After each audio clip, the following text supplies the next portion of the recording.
تو میں یہ عرض کر رہا تھا کہ قرآن مجید میں اللہ تعالیٰ نے نبی کو حکم دیا کہ ان سے کہہ دیجئے میری اس دعوت میں کوئی لالچ نہیں ہے. تو جو بات میں کر رہا تھا, دعوت میں نہ پیسوں کی لالچ ہونی چاہیے, نہ عزت مطلوب ہو, نہ اپنے آپ کو اونچا دکھانا مطلوب ہو.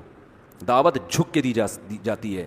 دیکھو تبلیغی جماعت اتنی کامیاب کیوں ہے, اتنی کامیاب, حالانکہ ایک پیسہ بھی نہیں ملتا, کھانا چائے نسوار پان گٹکا سب اپنے خرچے پہ. جب آپ ایک سال جنگلوں میں پیدل لگا کے آؤ گے تو کوئی ایئرپورٹ پہ پھول لے کے کھڑا ہوا نہیں ہوتا ہے بھائی. نہ دفتر میں کوئی انکریمنٹ لگ جاتا ہے, نہ گورنمنٹ کی طرف سے کہ ماشاء اللہ, چونکہ ان کے کوئی سرٹیفکیٹ بھی نہیں ملتا. آپ بتاؤ میں سال لگا کر آئے ہوں, وہ اگلا کیا ثبوت ہے؟ ثبوت وہ تو کچھ بھی نہیں ہے. مدنی مسجد فون بھی کرو گے شاید وہ بھی کہہ لیں ہم تو جانتے ہیں اس بندے کو ہے کون. کچھ بھی نہیں مل رہا ہوتا, پھر بھی اتنی کامیاب کیوں ہے؟ پھیلتا ہے, جو کام پھیل رہا ہے. وجہ کیا ہے کہ جب یہ دعوت دینے کے لیے جاتے ہیں تو اپنے آپ کو چھوٹا بنا, یہ نہیں کہ ہم تیرے کو سکھانے آئے ہیں, تجھے کچھ پتہ ہے نہیں بھائی, ہم سیکھنے آئے ہیں, آؤ مسجد میں بیٹھ کے مذاکرہ ہوگا, ہم بھی سیکھیں گے آپ بھی سیکھیں گے, ہم نے تو خود کلمہ پڑھا ہے تو ہم سیکھنے والے.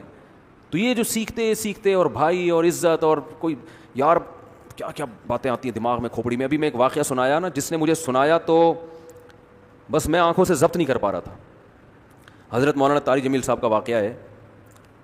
ایک شخص آیا مجھ سے ملنے کے لیے, خواجہ سرا. میں تو پہلی دفعہ زندگی میں کوئی خواجہ سرا مجھ سے ملا. میں سمجھا کہ پراپر آدمی ہے, اتنی بڑی اس کی داڑھی اور رنگ ماشاءاللہ بڑی مردانہ وجہ.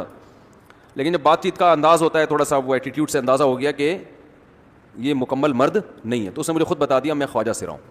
میں نے کہا بھائی ہم سے ملنے کے لیے کیسے آیا آپ, اتنی بڑی داڑھی آپ کی. اس نے اپنا جو واقعہ سنایا نا, میں 3 دفعہ وہ واقعہ سناتے ہوئے رویا ہوں. اور جب وہ سنا رہا تھا اس وقت میرے آنکھوں سے آنسو نکل رہے تھے. اس نے یہ ابھی بھی میرا بیان سنتا ہے وہ. اس نے واقعہ سنایا کہ میں جب پیدا ہوا تھا نا تو میں خواجہ سرا تھا. گھر میں ایسا بچہ پیدا ہو جائے والدین کی طرف سے عزت نہیں ملتی. جب 10-12 سال کا ہوا تو نہ بھائی مجھے عزت دے رہا ہے اور نہ میرا والد مجھے عزت دے رہا ہے. میں بھائی کے ساتھ کہتا ہوں مجھے باہر لے کے جاؤ تو وہ کہتے ہیں لوگ میرا مذاق اڑائیں گے تمہیں دیکھ کے. ظاہر ہے اس کی حرکتیں تھوڑی زنانہ لڑکیوں والی حرکتیں ہوتی ہیں. اور والد بھی کہیں محفلوں میں نہیں لے کے جا رہے, ایک مذاق اڑایا جاتا ہے. کہنے ایک دفعہ میں کہیں گزر رہا تھا تو یہ جو ہوتے ہیں نا خواجہ سراؤں کی پوری ایک جماعت تھی, انہوں نے مجھے پہچان لیا, دیکھا اتنا اچھا. اس وقت نہ اس کی داڑھی, اور یعنی اس میں خواتین والی ہی علامتیں تھیں زیادہ. تو انہوں نے مجھے کہہ رہے ہیں اتنی عزت دی, کھانا کھلایا اور اپنے گرو کے پاس لے کر گئے. اور گرو نے کہا کہ تم ہمارے ایجنٹ بن جاؤ, ہم تمہیں پھر ڈانس ماس کروائیں گے, آدھے تمہارے آدھے ہمارے, جو بھی اس کا سیٹ. کہہ رہے مجھے پہلی دفعہ کہیں عزت ملی. تو لیکن میرے ابا کو پتہ چل گیا تو ابا نے لا کے طبیعت سے کوڑ دیا, ٹھیک ہے نا, کہ دوبارہ ان میں نہیں بیٹھنا. ٹھیک ہے ہم نے توبہ کر لی بھائی, یہ برے لوگ ہیں, ڈانس ماس اچھی چیز نہیں ہے, ٹھیک ہے. تو اب کیا ہوا, کہتے ہیں کہ پھر جو ہے نا کچھ دنوں میں کہیں کسی سے جھگڑا میرا ہوا کسی بات پہ, تو اس نے انتقام لینے کے لیے شکایت لگا دی ابا کو کہ یہ دوبارہ ان کے پاس گیا, حالانکہ وہ جھوٹی شکایت تھی. اب ابا کو لگا کہ یہ صحیح کہہ رہا ہے جس نے شکایت لگائی ہے, کیونکہ شبہ تو تھا نا ابا کو دوبارہ جائے گا. ابا نے پھر مارا. تو کہہ رہے ہیں میں بول رہا ہوں کہ میں نے یہ کام نہیں کیا, میں نہیں جا رہا ہوں ان کے پاس, میں نہ ناچ گانا سیکھ رہا ہوں, کچھ بھی نہیں. لیکن ابا نے اس کی باتوں میں آ کے انکوائری نہیں کی ہوگی پوری, وہ سمجھے ہوں گے کہ بھائی ایسا ہی ہے. تو ابا نے پھر کٹائی لگائی. تو اس کے دل میں منفی جذبات پیدا ہو گئے اور یہ گھر سے بھاگ گیا کہ بھائی مجھے ویسے تو عزت نہ یہاں مل رہی ہے اور میں اب ذلت برداشت بھی کر رہا ہوں, تو بھی کہہ رہے میں وہاں چلا گیا. تو جب میں وہاں گیا ہوں نا خواجہ سراؤں کے ہاں, تو وہی گرو اور ڈانس, اور پھر اس نے مشہور کچھ ایکٹروں کے نام بتائے جن کے ساتھ ہم ڈانس کرتے تھے, اور پیسے آنا شروع ہو گئے, آدھے گرو کی جیب میں آدھے ہماری, اور ہٹو بچوں. لیکن ظاہر ہے یہ کوئی عزت دار راستہ تو نہیں ہے نا. کہہ رہے ہیں کہیں سے تبلیغی جماعت میں حضرت مولانا طارق جمیل صاحب آ گئے. انہوں نے اجازت مانگی, ہمارے گرو کو پیغام بھیجا بھائی مجھے ایک دفعہ یہاں آ کے دعوت دینے دو. اس نے اجازت دے دی, آ جاؤ بھائی.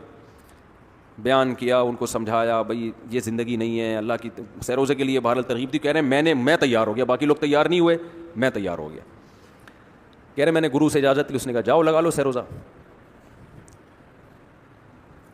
تو کہتا ہے کہ جب میں حضرت کے گھر پہ گیا ہوں نا, تو حضرت پہلے سے دروازہ کھول کے ایسے انہوں نے دونوں بازو پھیلائے ہوئے تھے استقبال کے لیے, پہلے سے کھڑے ہوئے تھے علماء کے ساتھ. کہتے اتنے مشہور آدمی, اتنی بڑی سیلیبریٹی, اور اتنے بڑے بڑے علماء, ان کی پگڑیاں, ان کے اتنا خوبصورت لباس, جو خود عزت دار لوگ ہیں. کہہ رہے ایسے جو ہے نا میرے استقبال کے لیے دونوں بازو پھیلا کر کھڑے ہوئے ہیں, اور ایسے مجھے بیٹا بنا کے نا اپنے سینے سے لگایا کہ تو میرا بیٹا ہے.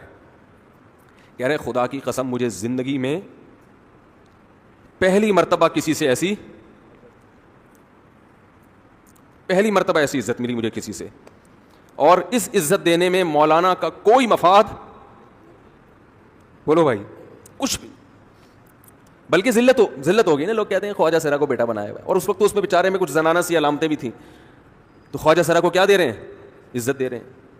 کیا کسی تاجر پہ محنت کرو تو تھوڑا چندہ دے دے گا مدرسے کو, ایسا ہی ہے نا.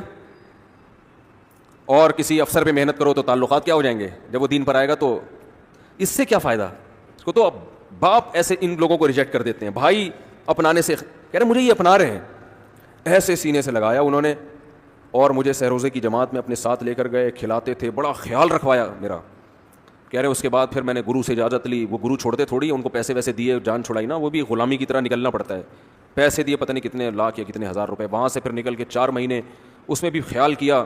تو پھر تبلیغ کے بزرگوں سے ملا, پھر انہوں نے پورا مجھے بتایا کہ بھائی تم یہ علاج کرو تاکہ تمہارے اندر یہ زنانہ علامتیں ختم ہو. تو وہ علاج کر رہا تھا ماشاءاللہ, انجیکشن لگے, انجیکشن میں ڈاکٹروں کی بھی مدد کروائی. یہ ایسی این جی او ہے میرے بھائی جس کو کوئی بھی این جی او نہیں کہتا, نہ ان کے کوئی اشتہار آ رہے ہیں. کتنے لاکھوں لوگوں کو اس طرح سے یہ لے کر بھی آئے اور ان کے مسائل بھی حل کیے, مگر نہ کوئی ویڈیو بن رہی ہے, نہ کوئی اشتہار آ رہا ہے. یہ تو اس نے خود مجھے بتا دیا نا, اس نے کہا ایسے سینکڑوں لوگوں کے ساتھ ہوا ہے. تو اس کی ماشاءاللہ اب داڑھی نکل گئی. اس نے کہا آہستہ آہستہ میں, اللہ سے امید ہے کہ مکمل مرد بن جاؤں گا میں.